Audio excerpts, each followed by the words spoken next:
Okay अस्सलाम वालेकुम। इस वीडियो में बात करेंगे अपना एओर्टिक डायसेक्शन की। अब डायसेक्शन क्या होती है? डायसेक्शन इज़ बेसिकली कि इन्होंने दिखाया हुआ arterial dissection is when the blood it enters a defect in the arterial wall and it tunnels through medial और मीडियल एडवेंटिशियल प्लेन्स। बेसिकली हो क्या रहा है यहाँ पे इन्होंने दिखाया हुआ है कि हमें पता है वेसल वॉल है, 3 लेयर्स होती हैं, इंटिमा, मीडिया और एडवेंटिशिया।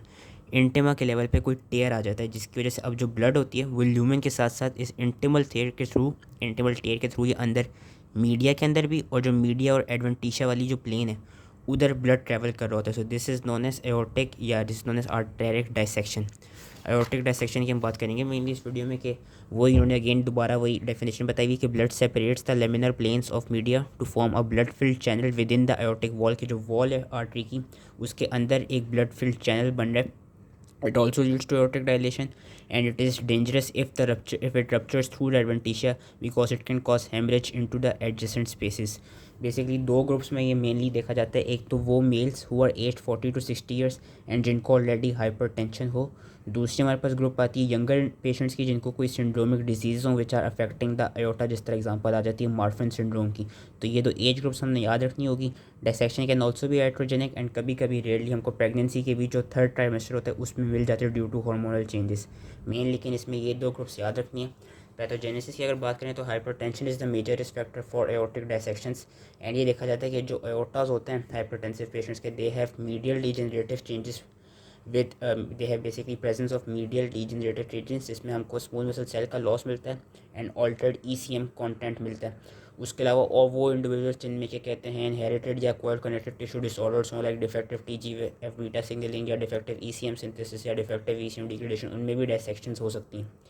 जब भी टेयर इंटिमा के लेवल पे आ जाता है उसके बाद होता क्या है, the blood it flows under a systemic pressure, it dissects through the media leading to progression of the haematoma. Basically अगर हम इसको समझाएं ना कि लेट सपोज हमारी एक ये आर्टरी है, ये इसका लूमन हो गया, दिस लेट से this is intima, this is media and this outer one is adventitia.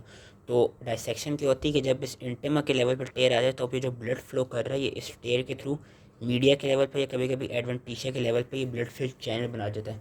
This is known as aortic dissection. अब अगर हम इसकी मॉर्फोलॉजी की बात करें तो मेनली इसमें मीडियल डीजेनरेटिव चेंजेस मिलती हैं एट द साइट ऑफ टेयर।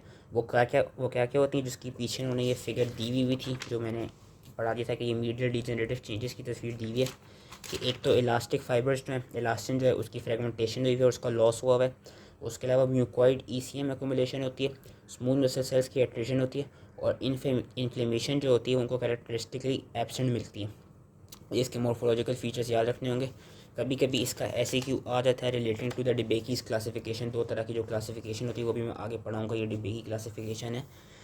अब जो टेयर होता है यूजली टेयर कहाँ पे ओकर करता है, it occurs in the ascending aorta usually with in the 10 centimetre of aortic valve. ये उन्होंने फिगर दिखाई हुई कि लेट सपोज ये एओर्टिक वेल्व है एंड यहाँ से नीचे हार्ट है एंड यहाँ से आगे सारा ये एओर्टा है, असेंडिंग एओर्टा फिर डिसेंडिंग एओर्टा। ये उसकी 3 ब्रांचेस हो गई ब्रेक से पहले, कोरोनरी और कैरोटिड और सबक्लेवियन। अब जो टेयर आता है एंटिमा में it usually occurs within the 10 centimeter of aortic valve and these tears are typically transverse in shape with sharp jagged edges which are up to 1 to 5 centimeter in length। ये चीज़ याद रखनी होगी।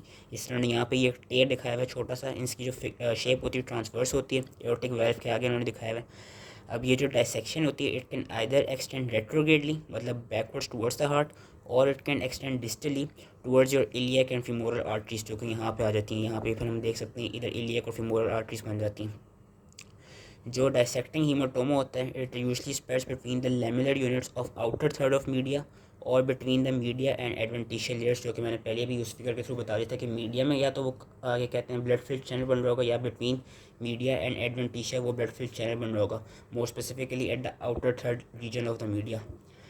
जो रप्चर होता है अगर तो जो जो ये जो डायसेक्शन बनी है अगर तो वो एडवेंटिशिया में भी रप्चर कॉज कर दे then it can lead to massive haemorrhages. For example thoracic cavity में मैसिव हेमरेज कॉज कर सकती है, एब्डोमिनल कैविटी में मैसिव हेमरेज कॉज कर सकती है। इस तरह उन्होंने यहाँ पे दिखाया हुआ है। ये इंटिमा है, बीच में रेड वाला ये ब्लड फिल्ड चैनल बना हुआ है मीडियम में और आउटर वाला एडवेंटिशिया है। ऑब्वियसली वी नो कि जैसे ही एडवेंटिशिया में भी अगर रप्चर आ गया so then it will lead to haemorrhage in जो भी जिस स्पेसिफिक जगह पे भी आया होगा वहाँ पे वो हेमरेज कॉज करा देगी। कार्डिक टैम्पोनेट कॉज करा सकती है if the haemorrhage is within the pericardial sac and lastly एक डबल बैरल एओर्टा बनता है। इस डबल बैरल एओर्टा को मैं पहले इसके थ्रू रीड करता हूँ, दैन मैं समझाता हूँ ये होता है क्या है। कि a dissecting haematoma it re-enters the lumen through a second distal intimal tear which creates a new false vascular channel which is known as double barreled aorta। के basically we know के let's suppose ये aorta की 3 branches हो गई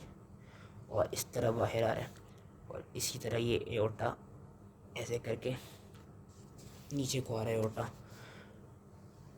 and हम इसको double walled show कर देते हैं। दिस वन इज एंटेमा, बीच one is media, this one is adventitia. ये डबल बैरल एओर्टा जो बनता है उसमें होता बेसिकली ये है कि लेट्स सपोज एंटेमा के इस लेवल पे एक रप्चर है और एंटेमा के इस लेवल पे एक टेरा है, तो ब्लड जो है, ब्लड जब यहाँ से आएगा, कुछ ब्लड यहाँ से यूँ एंटर करेगा एंड देन वो यूँ करके बाहर निकल रहा होगा, तो एक फॉल्स सा चैनल बन जाएगा, एंड दिस फॉल्स सा channel this is known as double barrelled aorta.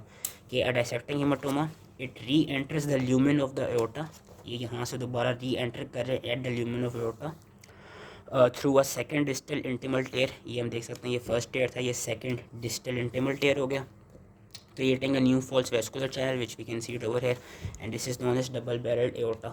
अगर हम इसके क्लिनिकल फीचर्स की बात करें तो ये जो डायसेक्शन होती है it usually occurs between the aortic valve and the distal arch. इसकी एक डेबेकीज क्लासिफिकेशन देखी गई है, 2 तरह की डायसेक्शन होती हैं और इससे रिलेटेड कभी कभी ऐसी क्यों आ जाता है, एक टाइप ए डायसेक्शन और एक टाइप बी डायसेक्शन। जो टाइप ए है that comes under your DeBakey's type 1 and DeBakey's 2, whereas जो टाइप बी है that comes under your DeBakey's 3। Type A वाली जो होती हैं they are more common and they are more dangerous and they are usually, इसमें proximal lesions होते हैं either at the level of both ascending and descending aorta और at the level of ascending aorta only. ये उन्होंने यहाँ पे दिखाया हुआ है। जो टाइप 1 वाली है डिबेकी की टाइप 1 वाली, उसमें असेंडिंग एओर्टा भी और डिसेंडिंग एओर्टा भी दोनों इन्वॉल्व हो रहे हैं, वेरियस जो टाइप 2 वाली है उसमें सिर्फ असेंडिंग एओर्टा इन्वॉल्व होता है। लेकिन this comes under your type A dissections जिसमें बेसिकली लीजन कहाँ पे हो रहा है, as we can see proximally lesion हो रहा है। टाइप बी में लीजन का होता है, लीजन जो होता है it's a distal lesion and it doesn't involve the ascending aorta. That distal lesion is usually at the beginning distal lesion is beginning distal to the subclavian artery. ये इन्होंने type 3 का दिखाया है कि ये सबक्लेवियन आर्टरी है and इसके distally यहाँ पे उन्होंने लीजन दिखाया है। आई डोंट नो अगर सही से नज़र आ रहा हो वीडियो में। टाइप ए में प्रॉक्सिमल है यहाँ पे और यहाँ पे। टाइप बी में क्या है, डिस्टल लीजन है, डिस्टल टू सबक्लेवियन आर्टरी। और इसमें जो टाइप बी होती है लेस कॉमन होती है, लेस डेंजरस होती है। Type A more common, more dangerous होती है। और टाइप बी जो उसमें सिर्फ डिसेंडिंग एओर्टा इन्वॉल्व होता है, वेरएस टाइप ए में असेंडिंग एंड डिसेंडिंग या तो बोथ इन्वॉल्व हो सकती हैं या सिर्फ असेंडिंग एओर्टा इन्वॉल्व होता है। बाकी अगर हम क्लिनिकल फीचर्स की बात करें तो वही sudden onset of excruciating pain होता है एंटीरियर चेस्ट के लेवल पे, which radiates to the back between the scapula and it moves downwards as the dissection progresses, and it could be also confused with MI क्योंकि obviously जहाँ जहाँ पे dissection होगी, जहाँ पे इंटिमल टेयर आएगा, जहाँ जिधर जिधर ब्लड फ्लो चैनल्स बनते रहेंगे वहाँ वहाँ पे फिर पेन होता रहेगा, उन्हीं डर्मेटोमल लीजन्स पे आपका वो जो पेन है वो फिर रेडिएट करता रहेगा। उसके अलावा ये कि इनसे डेथ भी ओकर हो सकती है। How can the death occurs if the rupture of the distal dissection, जो अगर जो डाइसेक्शन है उसका ऐसा रप्चर हुआ हो एडवेंटिशिया के थ्रू कि वो जो ब्लड फिल्ड चैनल बना है उसने कोई हेमरेज कॉज कर दिया हो, या वो पेरिकार्डियल कैविटी में, प्लूरल कैविटी में या पेरिटोनल कैविटी में ब्लीड कर चुकी हो। कार्डियक टेम्पोनेट की हमने पढ़ ली जो सिम्टम था। उसके अलावा फिर उन्होंने बाकी और कार्डियक टेम्पोनेट, आर्टिक इंसफिशिएंसी हो गई। ग्रेट आर्टरीज़ का उन्होंने ये बताया है कि कौन कौन सी आर्टरीज़ को इन्वॉल्व करता है, वो इतना पढ़ने की ज़रूरत नहीं है। टाइप ए डाइसेक्शन की अगर हम बात करें तो ओके, तो sorry for the noise pollution. अच्छा, तो मैं कहाँ पे था, हाँ, इसका बाकी हमको ये पता होना चाहिए इसमें कि जो टाइप ए की डाइसेक्शन और जो टाइप बी की डाइसेक्शन है उनका जो सर्वाइवल रेट है उसकी हमको नंबर याद रखना होगा। जो टाइप ए डाइसेक्शन है उसमें रैपिड डायग्नोसिस की ज़रूरत होती है क्योंकि और उसमें इंटेंसिव एंटी हाइपरटेंसिव थेरेपी देनी होती है कपल्ड विद सर्जरी। अगर तो ये सब कर देंगे तो जो इसमें सर्वाइवल रेट है दैट इज़ 65 to 85%। वेरएस अगर तो ये हो कि हेमरेज हो चुका हो और डिस्टल इस्कीमिया के लेवल पे, दैन जो मोर्टेलिटी होती है वो 70% हो जाती है। एज ए रिजल्ट जो सर्वाइवल हो जाता है वो 30% हो जाता है टाइप ए की डाइसेक्शंस में। जनरली जो 10 ईयर सर्वाइवल रेट है दैट इज़ 40 to 88%। दोबारा मैं बता देता हूँ कि जो टाइप ए डाइसेक्शन है उसमें फ़ौरन से रैपिड डायग्नोसिस करना होगा, इंटेंसिव एंटी हाइपरटेंसिव थेरेपी देनी होगी एंड सर्जरी करनी होगी। So we could save around 65 to 85% of the patients अगर तो लेकिन ये हो कि हेमरेज आ चुका हो, देन जो सर्वाइवल रेट है दैट वुड बी 30%, क्योंकि जो मोर्टेलिटी है वो 70 हो जाएगी। और जो ओवरऑल 10 ईयर सर्वाइवल रेट है that is 40 to 88% depending upon different factors. और जो टाइप बी होती है, टाइप बी में सिर्फ हमको कंजर्वेटिव थेरेपी देनी होती है, उनमें इतनी सर्जरी की ज़रूरत नहीं होती। इनका यूजली जो सर्वाइवल रेट होता है that is 75%। So that was all related to the aortic dissection. I hope easily समझ में आ गया। उसमें जो मेनली एसईयू के लिहाज से पूछा जाता है वो क्लासिफिकेशन के बारे में पूछा जाता है, तो उसको सही से पता होना चाहिए। And thank you.